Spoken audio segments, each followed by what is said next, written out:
Believe it or not, with the midterms just behind us, it's already time to talk about the 2024 election. Yeah, California Congresswoman Katie Porter announcing she's throwing her hat in the ring and running for Senate in 2024. And she joins us now. A Democratic Congresswoman, Katie Porter, again, thank you for being with the GMA3.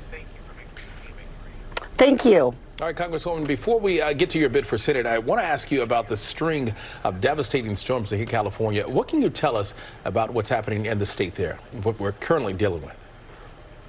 Well, these floods are terrible, and they are part of a larger series of extreme weather events that California is facing. Things like, wildfires that are all year round. And we're going to continue to see more of these extreme weather events, more damage, more risk to life, if we do not have leadership in Washington that will stand up and to big oil and fight to address climate change. So these floods, for me, are just one more example, a tragic example of the painful reality that Washington's broken, and we need someone who will fight to address the problems California is facing. And California Senior Senator 89-year-old Dianne Feinstein currently holds the seat that you're actually eyeing.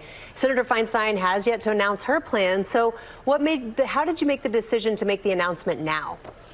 I have deep respect for Senator Feinstein and her ongoing work in the Senate, and she'll make her decision about whether to run when she's ready, and she should take that time. California is a huge state, diverse state with so many communities, so many people to get to know, to learn about, so many issues. I wanted to start that work as soon as I could, to put this decision squarely in front of California voters, to be out there shaking hands, listening, and learning from Californians. So I'm going to stay in this race all the way through the end, and I'm excited to get to know California and earn their votes. Okay, so tell us more. Why does the U.S. Senate need Katie Porter? What makes you the right person for the job?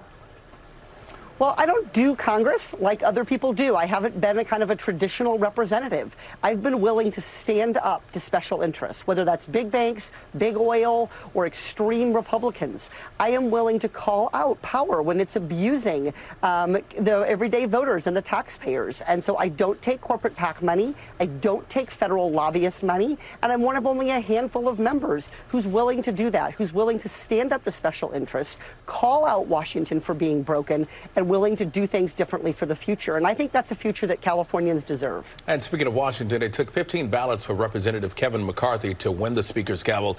Take us inside your experience on the House floor last week. Well, it certainly took a lot of patience. I read several books while I was waiting through a long alphabetical. There are 435 of us, and they call our names alphabetically. But look, the consequences were clear. When I say Washington's broken, it's true. We're not seeing even the governing party be able to elect a leader. And the consequences of that are so real for families. People are wondering, why doesn't Washington work? And part of my Senate campaign, part of my vision for this Senate campaign is to answer that. There's too much influence of special interests. There's too little willingness to work across the aisle and deliver for American people and deliver and protect taxpayers. So I think it was one more illustration for me about Washington being broken, and that we need people who are willing to call that out and fix it. And Congresswoman, we saw the title of one of the books that you were reading. Did you expect to become a meme after that? Oh, it's an excellent. I really enjoyed the book. I found it actually. It's called The Subtle Art of Giving an F. And I found it actually in a little free library in my neighborhood on the walk to the Capitol. I'm about 95 pages in during that last speaker vote. I was able to read about 95 pages, and I read a lot. I love to learn, and so was glad I could put that time to productive use.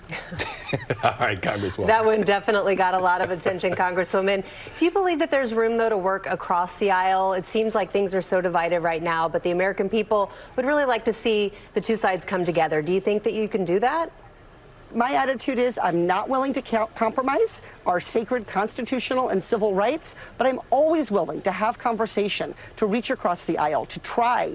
And I found really good success when I ask Republicans to engage with me, when I explain what's at stake for their constituents. I've been able to get a lot of bills co-sponsored and have a lot of good conversations. So I'm going to continue that same energy, not compromising my values, but always willing to have conversations.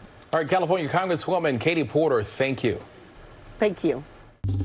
Well, hey there, GMA fans. Robin Roberts here. Thanks for checking out our YouTube channel. Lots of great stuff here. So go on, click the subscribe button right over here to get more of awesome videos and content from GMA every day, anytime. We thank you for watching, and we'll see you in the morning on GMA.